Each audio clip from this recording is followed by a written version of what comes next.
Supports in Overwatch, unlike in other games, aren't strictly healers and buffers. Most of them don't just deal a good amount of damage too. They should be looking for opportunities to make aggressive plays themselves. Obviously, they heal and or buff, but it isn't the only thing support should be looking to do most of the time. And this rings true across the support cast with one main exception: Mercy. Mercy follows the idea that most people have in their heads of what a support should be. She has two different beams, one to buff and heal respectively, barely pulling out her blaster. She has the ability to quickly go from teammate to teammate with one of her abilities, while the other is an impactful long cooldown that can only be used reactively. And finally, she has an ultimate that buffs all of her capabilities, but primarily focuses on buffing her supportive capabilities. While this unique niche she fills makes her among the most popular supports in Overwatch, it has also led to consistent frustration over the years both from her player base and from their detractors. So, let's go over her core theme and identity, how this translates to her kit and gameplay, the positives and negatives about her existing in the game as she does, and how she could be reworked to retain her core identity while removing some of this frustration. So let's start out by going over what Mercy's core thematic identity is. By going over what this core thematic is for a character, we have a better understanding of how we want to design the character going forward, and how the gameplay and the buttons you press make you feel as though you are playing that thematic identity. For Mercy, it is incredibly simple to understand who she is meant to be.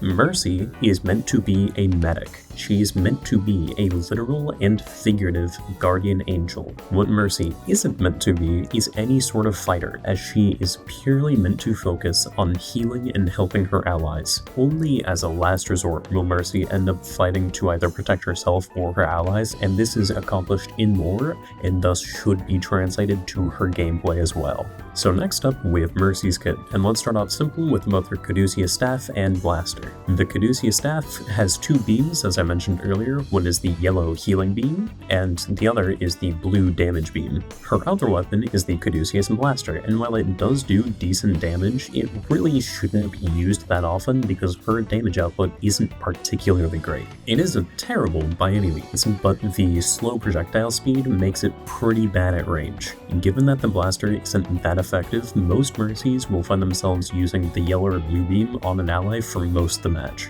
Another reason most Mercies find themselves using the yellow or blue beam throughout most of the match isn't just because they want to keep their allies healed or buffed, but it also has to do with the fact that Mercy will heal herself for a portion of the healing that she gives to others. That means that if you're being attacked and your ally is too, as long as you're healing them, you're keeping both of you topped up as best you can. Now, obviously, if she only had the blaster, the staff, and the self-heal, she would be a good medic, but wouldn't be that strong of a character in-game, and definitely would not have built up the player base she did. Instead, I think most of the player base comes from the next ability, Guardian Angel, combined with Angelic Descent. Guardian Angel is an incredibly low cooldown movement ability, and Angelic Descent lets her slow her fall as long as she decides to hold jump. And the most notable thing about Guardian Angel is that it requires an ally or a dead ally to jump to. So Mercy, while she has really low cooldown on her movement, is going to be jumping back and forth between her allies. Or at least, she would if she didn't also have some techs that were included in this ability. Mercy, while using Guardian Angel, has the ability to slingshot and super jump.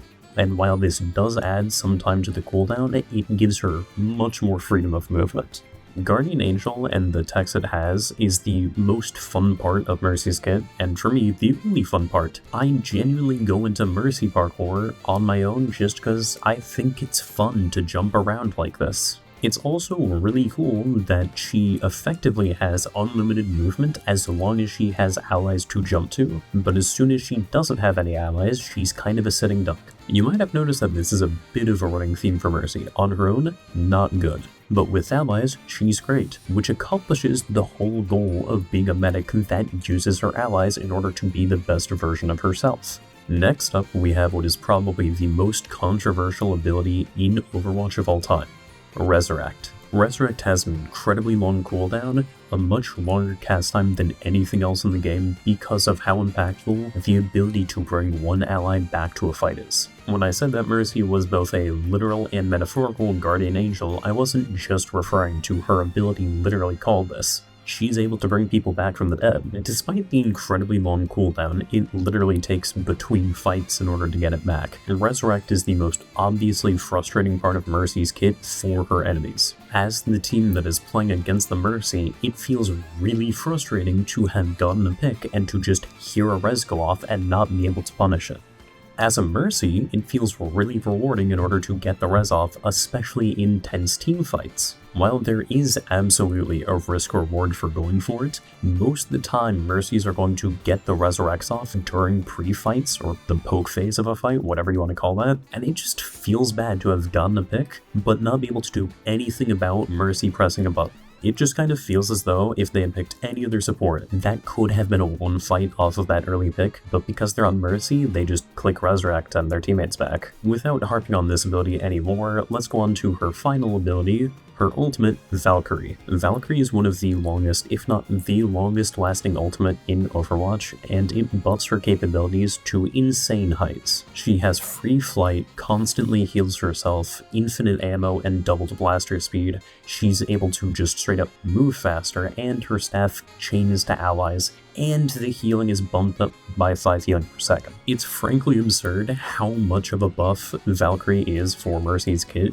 while still not being enough to make it one of the best ultimates in Overwatch. As for Mercy's perks, starting off with her minor ones, Angelic Resurrection grants her some Overhealth after successfully casting Resurrect, which means that she can still be punished for it, but if she manages to get it off, she can get away with it a little easier. As for her other minor perk, Divine Momentum gives her a percentage increase to her Guardian Angel speed. Both of these are nice, they don't change her gameplay in any way. What does change her gameplay are her major perks. So let's start off with Chain Boost, which allows her damage boost, the blue beam, to link to one other ally. This in and of itself doesn't really change who Mercy wants to hold blue beam down on, but it does mean that she would prefer to be played in compositions where she has two people to benefit from the damage boost. Her other major perk, Flash Heal, is a return to the sort of triage healer idea that they brought forward for Mercy at one point. It's a new cooldown that is bound to reload only while she has her staff out, and it heals a tiny amount when characters are above half health, but a lot more when they're below half. So now that we have an understanding of Mercy's kit, let's go over how that translates to her gameplay in-game, because remember, the abilities don't mean anything if the gameplay is not aligned with how she should act.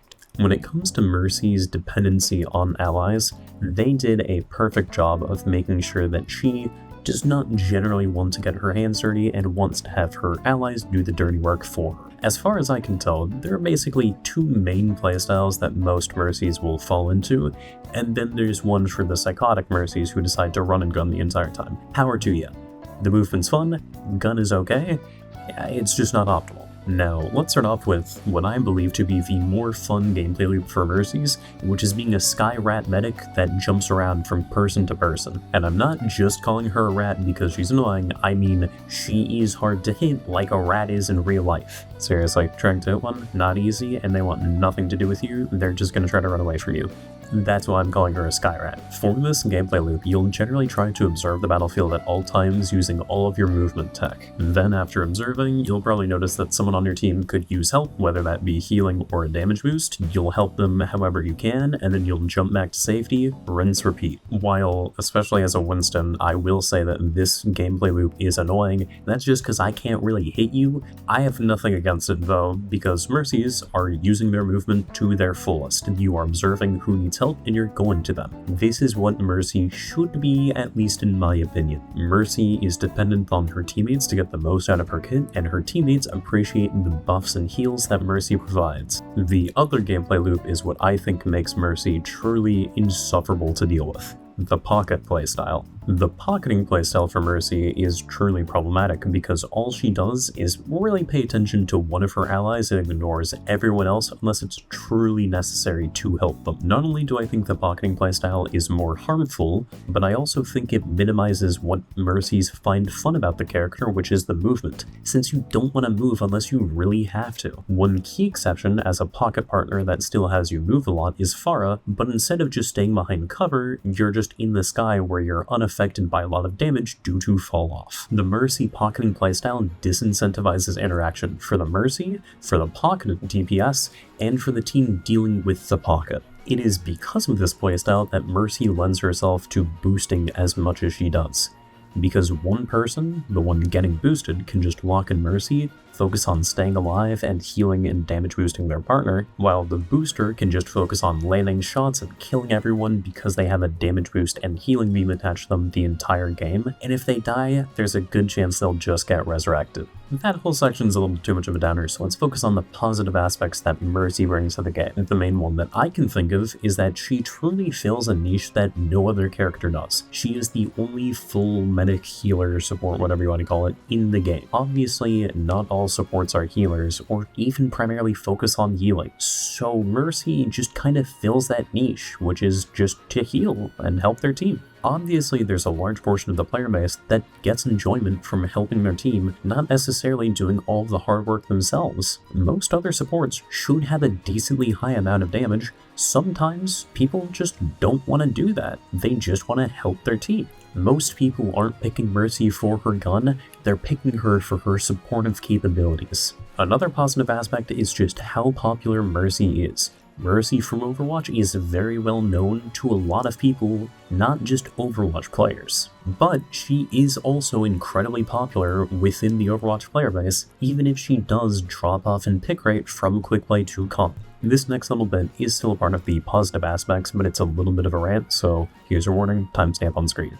Mercy feels very out of place in Overwatch and also feels like she fits in really well, and I think that kind of comes down to Mercy's gameplay is just entirely different from any other character in the game because she doesn't shoot in a shooter. This is kind of important because, as a friend mentioned to me when talking about Mercy for this video, Mercy with her abnormal playstyle is able to draw the attention of either not your typical men, or people who aren't men in the first place. They get into shooters because they see Mercy and they think, that's cool that I don't just have to shoot people. Whether they stick with Mercy or not, or stick with the game or not, it doesn't really matter. Mercy draws a player base that no one else does. I think this is important to mention, not just because Overwatch is a game that prides itself on its diversity in its hero roster, but also because it's able to pride itself on a diversity of players, especially with non-standard playstyles like Mercy's. Now, unfortunately, it is time to go over what parts of Mercy's kit are pretty bad for the game overall. As I had started mentioning earlier, I personally believe that Mercy's pocketing playstyle is degenerate and is bad for the game.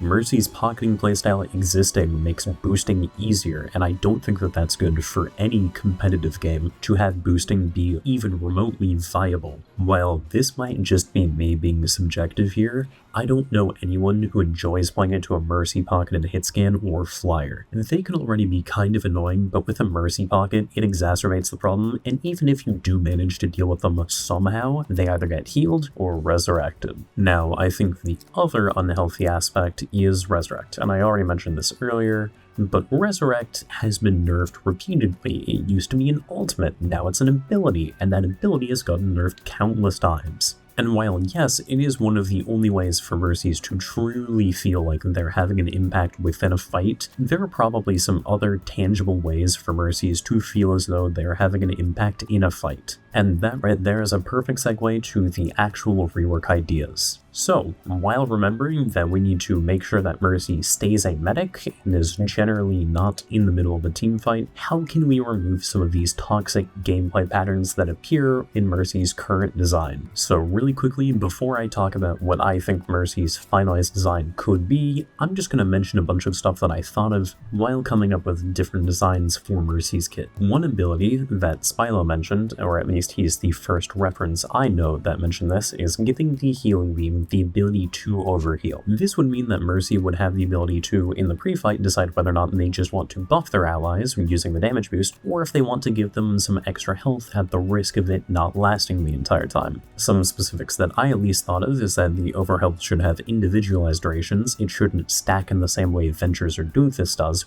which means that it wouldn't just refresh the current Overhealth if you were to continue to overheal them, it would simply replace the oldest existing Overhealth there. Obviously, the max cap for the Overhealth could depend on max health, whether it be flat max cap or percentage max cap, or tanks just receive more Overhealth than non-tanks would.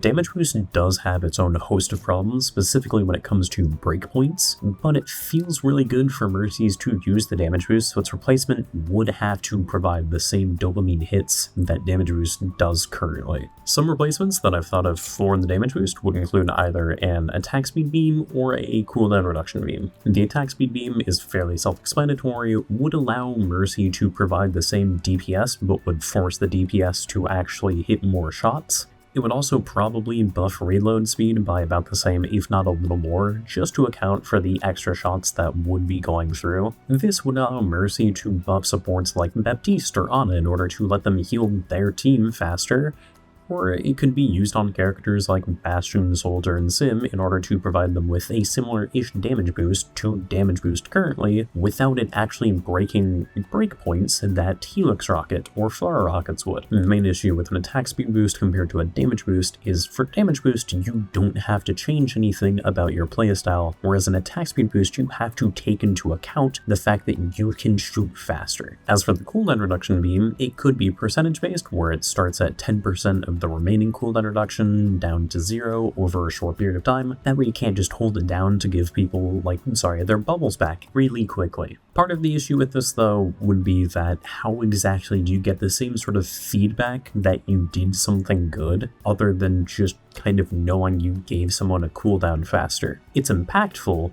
but you don't feel the impact as a Mercy player. Some potential changes to Resurrect that I have thought of would make it so that way either the Resurrected player starts at half health and doesn't start with their cooldowns back before slowly getting healed up to max and getting their cooldowns back a little faster, in order to account for the fact that the resurrected ally is more punishable and thus the impact of Resurrect as an ability is reduced. The cooldown or cast time can be reduced. Basically, Resurrect as an ability can have quality of life changes to make it feel better as the Mercy to use. Another idea would be to allow Mercy to only temporarily resurrect someone, where this is also a shorter cooldown and a shorter cast time, but the ally is revived with full cooldowns, but they are going to die at the end of, say, 5 seconds. Maybe they can permanently respawn and stay in the fight if they get an elimination, but this would prevent Resurrect from being the game-altering ability it is, and would rely more on Mercy's timing in order to have a strong impact in a fight. Taking some inspiration from Flash Heal as a perk, what if we just yoinked that, made it a little different, and infused it to a part of her kit in the first place? Now introducing Mercy's new ability, Caduceus Burst. Depending on the beam that Mercy is using at the time of pressing reload, Mercy would be able to provide her teammate with either a burst of healing or a burst of some other form of utility, whether that be damage boost, cooldown reduction, attack speed, overhealth, whatever. She would be able to provide that on a decently long cooldown. Now, all of these are kind of just ideas that I'm throwing at the wall and we'll see what sticks, but none of these really get at the heart of removing the toxic gameplay that is the pocketing playstyle. So what follows is my attempt to fix Mercy based on the medic playstyle while still removing the pocketing playstyle. And what better way to encourage Mercies to play a little more aggressively without fighting themselves than by buffing their health pool to 250 total, with about half of it being shield health and about half of it being regular health. Next, to encourage Mercy to get more value out of more of her team, let's take Threads of Fate from Stadium and implement that in a slightly different way to her base kit. In case you don't know what Threads of Fate is, Threads of Fate allows Mercy to stay attached to the previous ally she was attached to for 3 extra seconds. Now, in order to account for Mercy's buffed health bar and a secondary source of self-healing, both the Healing Beam is going to have its power slightly reduced, and Sympathetic Recovery's self-healing for Mercy is going to get reduced. What this really means, though, is Mercy's health bar won't be as misleading as it is currently, as currently her self-healing is high enough where it makes her health bar pretty misleading as to how much effective health she really has. Now, to truly make sure that Mercy gets less value out of just pocketing one person, not only is the damage boost meme going to start out weaker, but it is also going to scale down depending on how long you've held it on a teammate. Each player on your team will have an internal cooldown for the damage boost value, that way you can swap between characters pretty freely, you just need to make sure that you aren't just pocketing the same person the entire time. Just like the Healing Beam, damage boost will also have a secondary target as long as you are tethering to someone else frequently enough. As for Guardian Angel, let's just lower the cooldown whenever you decide to use a tech, because the movement should feel good to use. Additionally, for Resurrect, it is going to have a fixed radius, that way you can't just start from close in and get booped slightly away and still get it off. The max range you can res at is the max range you can res at, and that's it. And finally, what I think is another fun change and makes Valkyrie even better, the shield health will change to armor health for the duration of Valkyrie. I think that this redesign is able to keep Mercy within that core medic identity while allowing her to flex her moth wings more while doing so. Given that her staff tethers to another ally, it encourages more aggressive gameplay without forcing her to get out any weapons of her own. That being said, I understand that my idea is merely my own, so if any of you have any ideas about what I shared or your own, please share them in the comments below. It's more than okay to disagree with any of the ideas or all of the ideas that I've shared, as long as you've thought out why that is, because I want these videos to encourage you all to think about character and game design. I know that not all ideas stick with everyone, and that's why I don't play Mercy frequently while plenty of others do. So above all, I hope you all sincerely enjoyed the video, and I'll see you all in the next one.